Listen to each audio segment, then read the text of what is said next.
Hallo, ich bin der Manuel Schad von SRS Sports. Heute Technik. Wir haben hier eine R100 GS und der verpassen wir heute den großen Zwischenring. Was wir da alles machen müssen, das seht ihr jetzt gleich im Video. Okay, jetzt lassen wir mal das Öl ab. Boah, ist das ekelhaft.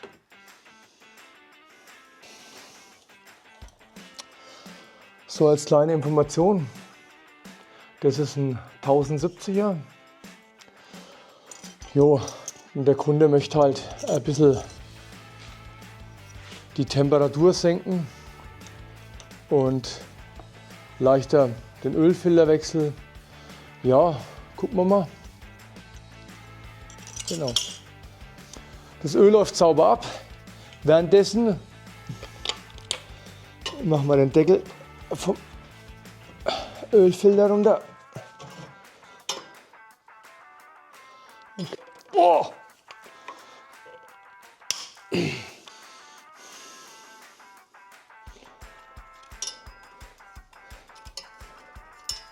Der Deckel entfällt komplett.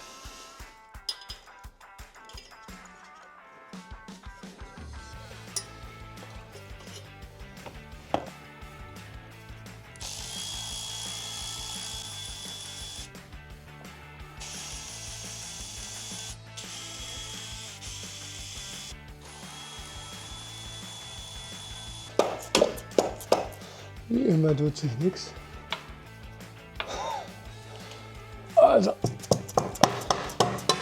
so, sauber die Haare geschnitten.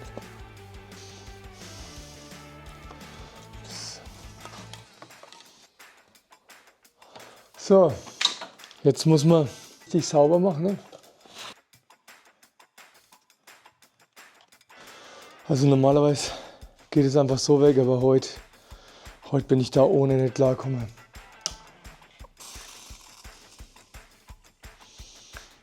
So.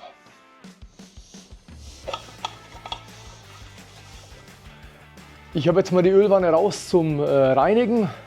Jetzt zeige ich euch mal das Zeug, das wir verbauen.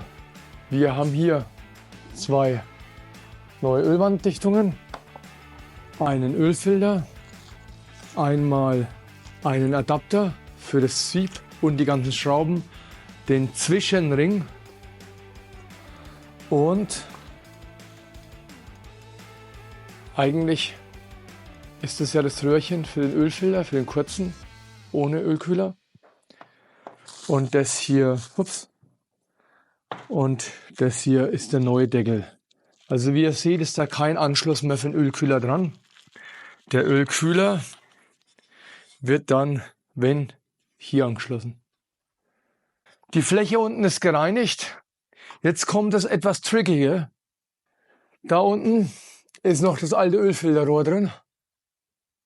Und das müssen wir jetzt rausmachen. Ich fange erstmal hier an. Das ist nicht immer so, dass sich das so leicht rausdrehen lässt. So, das wird gegen das kurze ersetzt.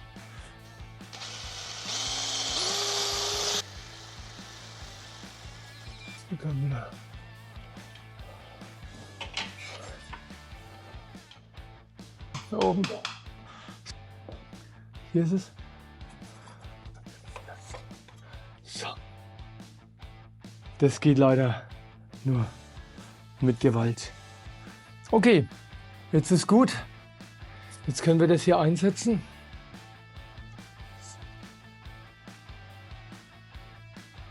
Kurz mit.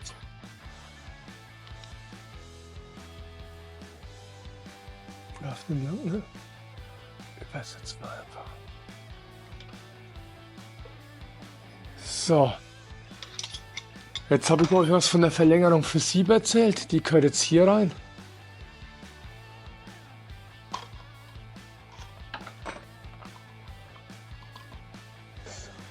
Da sind jetzt zwei M6er Schrauben drin. Die machen wir raus. Boah, sind die lang.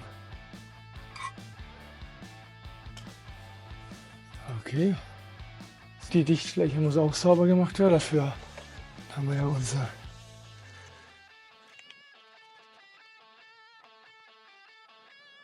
so auf den Tisch. 1, 2, kriegen beides eine sogenannte Federscheibe. Dann geht es einmal da durch. So, dann kommt eine Dichtung draufgeschmissen.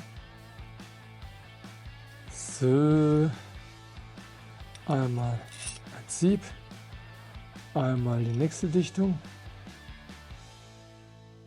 und dann machen wir es fester. So, wir machen das auf 15 Newtonmeter. Oh, darauf habe ich gewartet.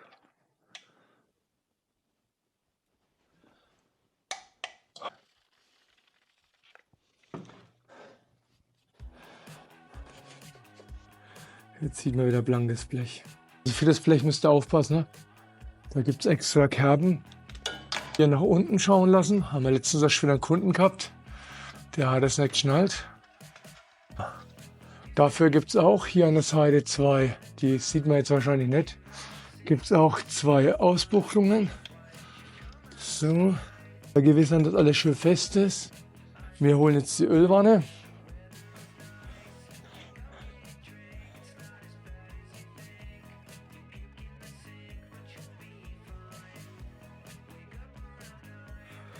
Die hat auch ein heißes Bad bekommen.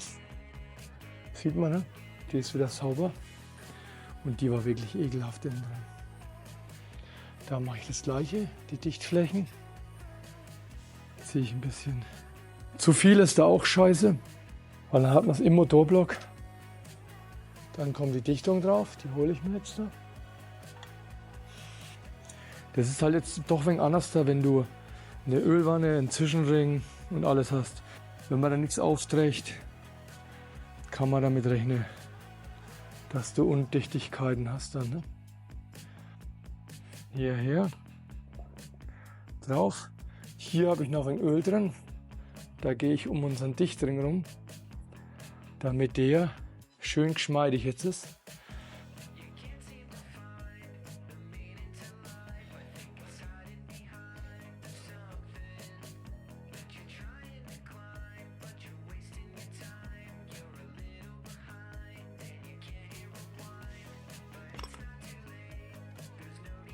Also das schrauben wir jetzt ganz ohne Helferchen mit der Hand rein, weil wenn das Gewinde bei diesen zwei Ölwannen, da kann das mal schnell vorkommen, dass das Gewinde sich nicht trifft und dann habe ich es im Nu kaputt gemacht. Ne? Deshalb erstmal alle anfädeln, die Löcher suchen. Und da kannst du noch so viel Mühe geben, da kann dann jetzt die Dichtung im Weg sein.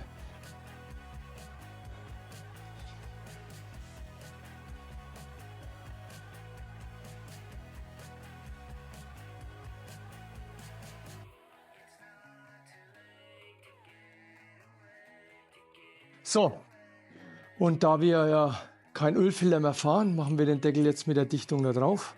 Und ich benutze bei neuen Schrauben Innensechskant. Und dann sollte das Ganze schön dicht werden.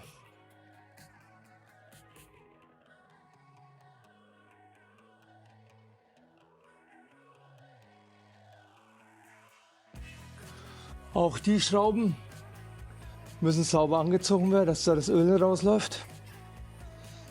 Okay, also wenn man Ölkühler fahren will bei diesem Konzept, dann muss man da vorne den einen Abgang verschließen mit dieser Martenschraube.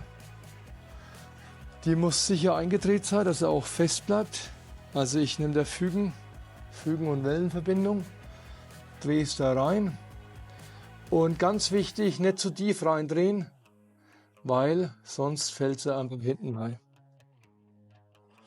So, also bündig, da ein kleines bisschen Öl drauf. Okay. Dann kommt er jetzt an seiner neuen Stelle. Schaut mal her. Was sitzt der jetzt drauf?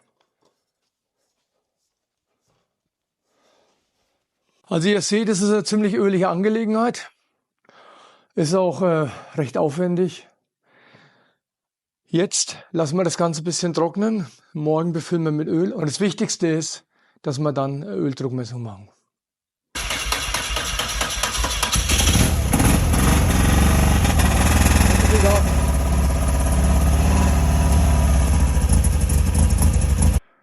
Ja, das war's für heute.